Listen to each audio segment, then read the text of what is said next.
He had conquered a continent in 8 years. He had made the most powerful government in the world abandon their city and flee to the edge of the sea. He was the undisputed master of everything Rome had ever built. Now, he was scraping a bitter root from frozen ground and calling it dinner. Not commanding.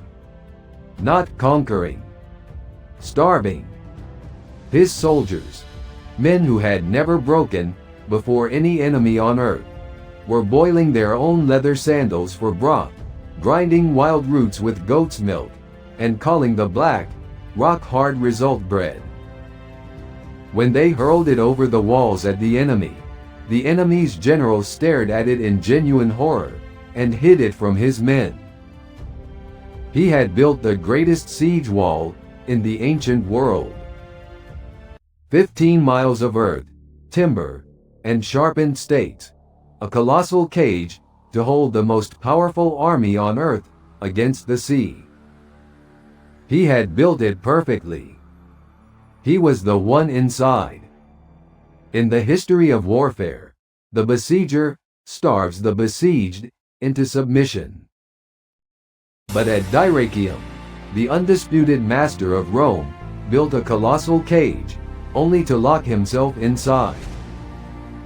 Pompey's surrounded elites feasted on imported wheat and fine meats delivered by a massive armada.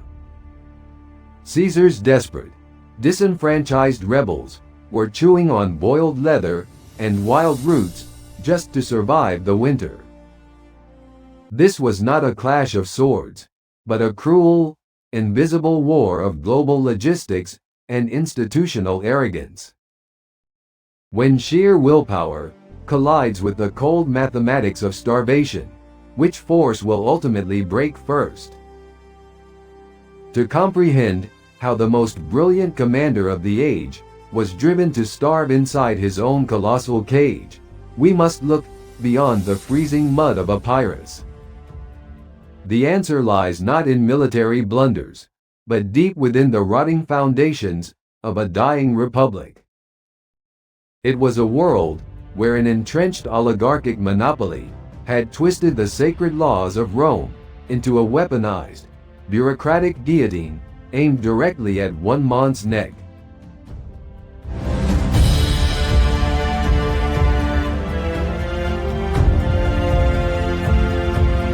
The geometry of conflict 2. The reverse siege paradox. In 49 BC, Gaius Julius Caesar crossed the Rubicon, shattering the Roman Republic. He had survived the political guillotine of the Senate and conquered the freezing mud of Hispania through sheer military engineering and weaponized hydrology. He was now the undisputed master of the West. The unrelenting engine of Caesar's ambition pushes eastward. He pursues the legitimate government in exile. But, led by Pompey the Great, this faction held the East, controlling the sea, the grain, and the wealth of the known world.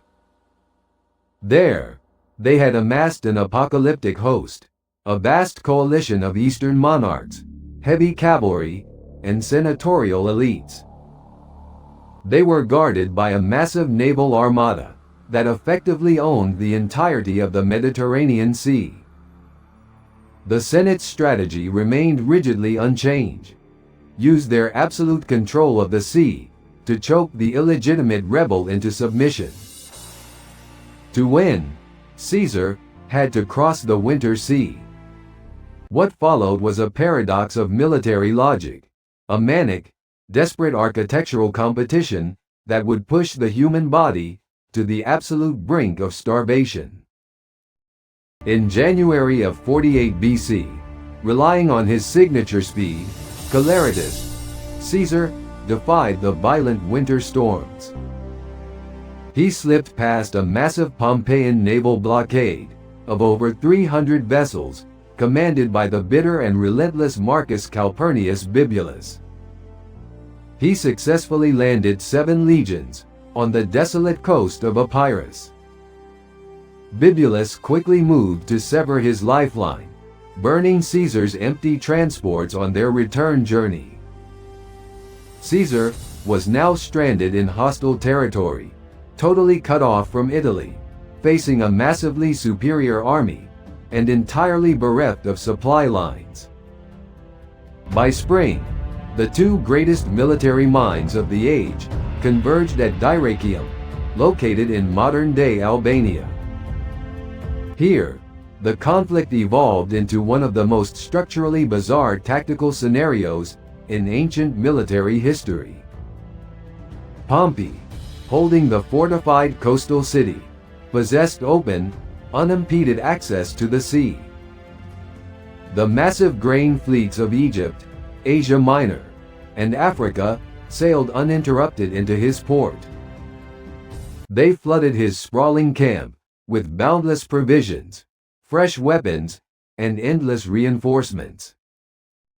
Caesar, the aggressive and desperate commander, made the audacious decision to lay siege to Pompey's vastly superior force.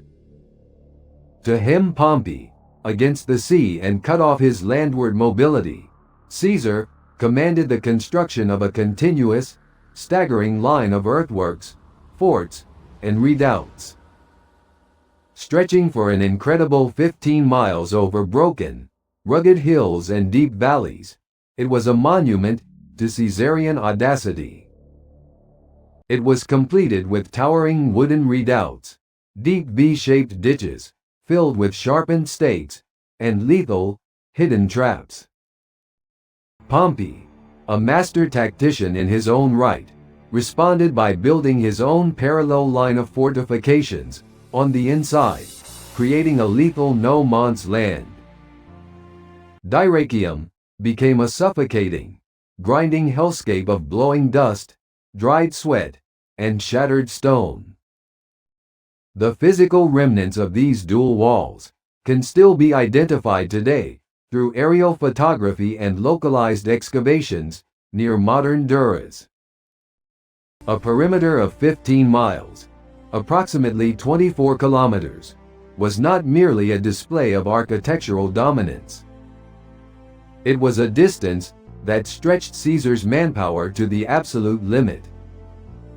It required the continuous, exhausting labor of tens of thousands of men. It forced every single legionary to defend an overextended line against an enemy that possessed the supreme advantage of interior mobility and concentrated numbers. Within these walls, a suffocating paradox unfolded. The Senate faction, commanding the sea, enforced a global embargo. The logistics of starvation began to dictate the rhythm of the siege, and the disparity in supply was stark and terrifying.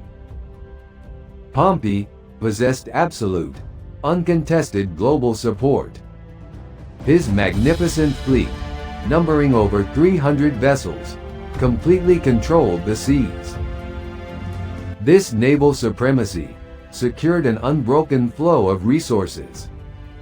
Golden grain, fresh water, and armaments flooded into Pompey's camp from the rich provinces of Egypt and Asia. Pompey's elite patricians lounged in silk pavilions, dining on fine meats and imported wheat, mocking the dirt-caked engineers of Caesar as trapped rats. Caesar's men, exhausting their standard grain rations, the fermentum, were thrust into severe deprivation. Pompey's men feasted on imported wheat, and his thousands of cavalry horses chewed on abundant imported fodder. By stark contrast, Caesar's men scoured the rocky hillsides of Epirus for anything remotely edible. The land was stripped bare, and no ships could pierce Pompey's blockade. The Senate's global embargo was operating with terrifying and visible efficiency. Driven to the edge of human endurance, his hardened veterans were forced to forage for survival. They stripped bark from trees and boiled leather straps. They dug their bleeding fingers into the frozen earth to extract a fibrous, bitter wild root known as chara. Historical records describe the soldiers grinding this coarse root with goat's milk to bake a primitive, dense, black substitute for bread. This wretched hunger bread was practically inedible to a civilized palate, yet it kept the army alive. In his own commentary De Bello Civili, Caesar frames this bitter diet not as a catastrophic logistical failure, but as a testament to the superhuman endurance of his veterans. In a display of sheer, stubborn defiance, his men hurled these rock-hard loaves of chara bread over the palisades into the Pompeian trenches. They shouted with hoarse voices that they would rather eat the bark of the trees or the dirt of the earth than let Pompey slip from their grasp. When the loaves were brought before Pompey, he stared at them in genuine horror. He reportedly hid them from his men, exclaiming that he was fighting wild beasts, not human soldiers. The hunger bread ceased to be merely food. It became a terrifying symbol of Caesarian resilience. It proved that these men would endure absolute misery before they would ever break. Caesar's colossal engineering project at Dyrrhachium was not merely a military tactic. It was a profound, deeply cynical psychological weapon. It was an illegal, disenfranchised rebel physically caging the supposedly legitimate government of Rome within an enclosure of earth and wood. It was a brutal, undeniable visual metaphor for Caesar's absolute defiance of the Senate's institutional arrogance. The daily engagements were vicious, desperate micro-battles over single, bloody redoubts, a suffocating struggle in the sweltering heat. There, the traditional lines between besieger and besieged completely dissolved into a pure, elemental test of human endurance and sheer, unadulterated spite. Structural failure and the price of betrayal. Caesar's official accounts emphasized the invincible resilience of his men and the arrogance of the Pompeian elite. But the physical reality on the ground was one of profound vulnerability. Modern military historians interpret the situation at Dyrrhachium very differently. To them, Caesar's engineering hubris had finally exceeded his logistical capacity. The iron laws of logistics and the biological realities of human starvation cannot be permanently subverted by psychological willpower alone. As the brutal summer wore on, the conditions within Caesar's vast siege lines deteriorated rapidly. Pompey suffered from extreme overcrowding and the outbreak of disease due to the fouled water of his confined camp. Nevertheless, he remained logistically secure and capable of waiting indefinitely. Caesar was watching his army wither away, weakened by malnutrition and the backbreaking labor of maintaining 15 miles of fortifications. There were the unyielding spirit of the root-eating legionaries and the monumental scale of the 15-mile blockade. Despite all of this, the stalemate at Dyrrhachium was not ultimately broken by engineering superiority or martial prowess. The stalemate was broken not by superior engineering, but by the oldest vulnerability in war: human defection.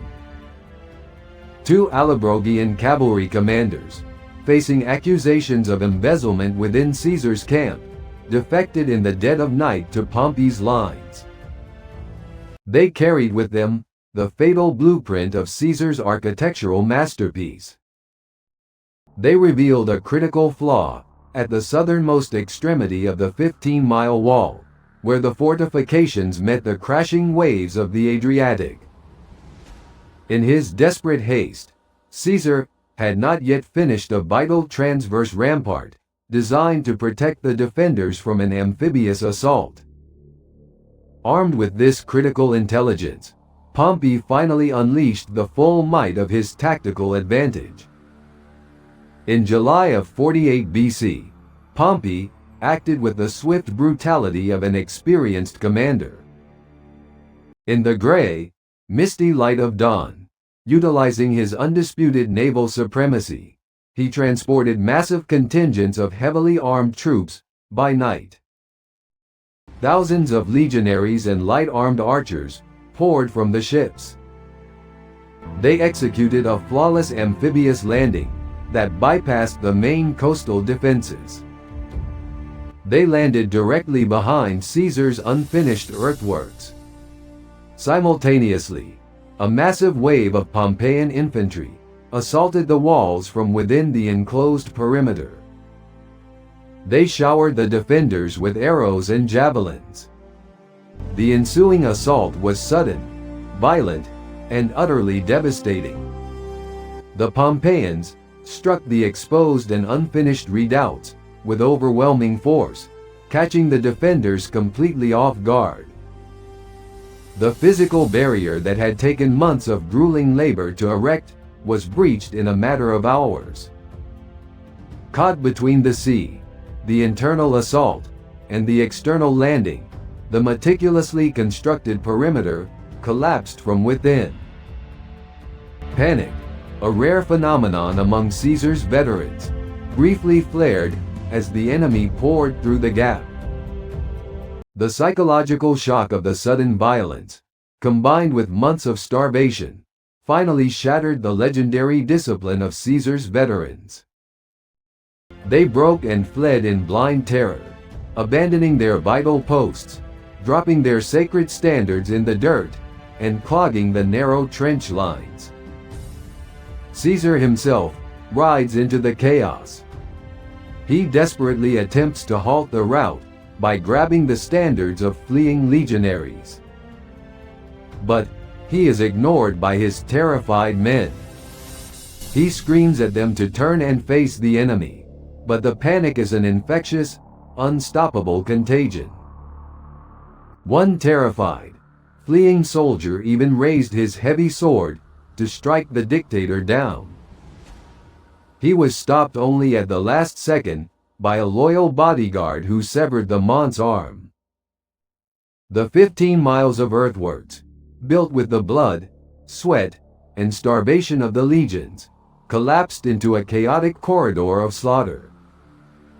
Pompey had decisively broken the siege, and Caesar's army was teetering on the precipice of total annihilation.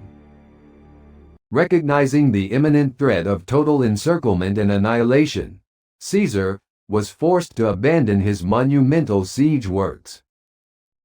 He ordered a chaotic, desperate retreat southward toward Apollonia, his grand architectural trap utterly shattered by a whisper of treason. Caesar watched his invincible veterans break and run for the first time in a decade. Caesar barely escaped with his life. His army fractured, his camp overrun, and his legal standing reduced to less than nothing. Caught in a desperate retreat toward Apollonia, Caesar's forces suffered heavily. Caesar's official commentary meticulously downplays the disaster, recording his losses at approximately 1,000 men. However, cross-referenced historical analysis and Pompeian accounts strongly suggest a significantly higher casualty rate, revealing a near-total collapse of Caesarian discipline in the southern sector. Dyrrhachium stood as a stark tactical defeat for Julius Caesar, a moment where the limits of his logistical endurance were violently exposed. The Senate faction, confident in their institutional legitimacy and their overwhelming supply lines, viewed this breach as the definitive end of the rebellion. And they loudly celebrated Dyrrhachium as a final, glorious victory. The sneering, impatient aristocrats of the Senate already arrogantly argued. They fought over who would inherit Caesar's confiscated estates, and who would hold which priesthoods in the restored republic. Yet, their reliance on conventional warfare blinded them to the shifting nature of the conflict. The legacy of the Invisible War. Had Pompey relentlessly pursued the routing army with full force that day, the civil war would have ended unequivocally in the bloody dust of Dyrrhachium. But the very institutional arrogance and rigid caution that Caesar so deeply despised proved to be his ultimate salvation. Fearing a cunning ambush, Pompey sounded the retreat. Caesar was miraculously allowed to gather his shattered remnants and flee into the rugged mountains toward Thessaly.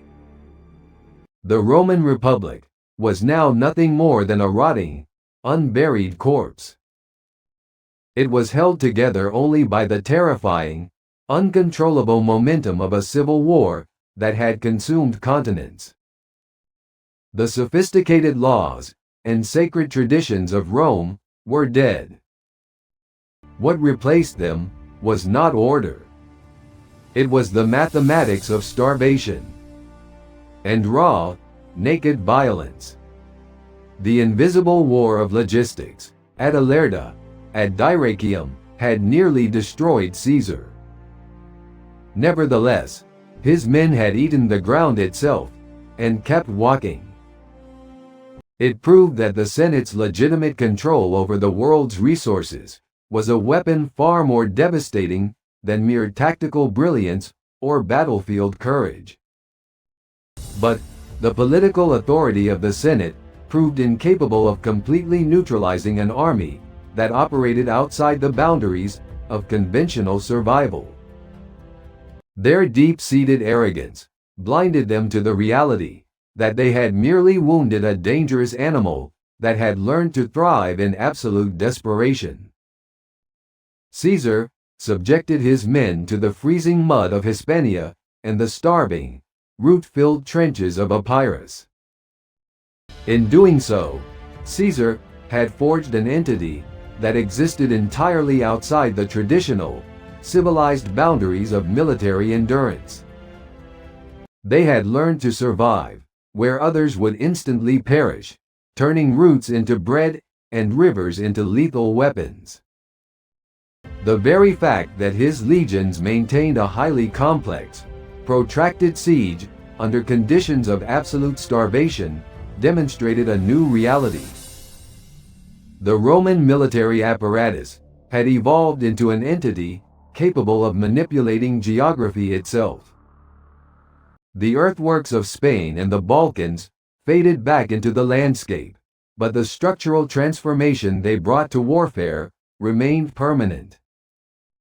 Intoxicated by their perceived superiority, the Senate pressured Pompey to abandon his highly effective strategy of starvation and instead seek a decisive, glorious battle. It was a fatal miscalculation that set the irrevocable stage for the apocalyptic encounter on the dusty plains of Pharsalus. There, the hardened men, who had eaten dirt and stared down the entirety of the Mediterranean embargo, would prove that a war won on logistics and law alone could still be catastrophically lost in the bloody, chaotic reality of a single afternoon. Pompey's generals were already arguing over his estates. Over full cups of wine, they debated who would hold which priesthood in the restored republic. The war, they agreed, was finished. Somewhere in the mountains, a man sat eating. Not roots this time. Not bark. Bread. Plain, ordinary bread, and he ate it without looking up. His men ate beside him, in silence. Below the mountain pass, a flat plain opened in the heat. It had no name yet that anyone would remember. He stood and walked toward it.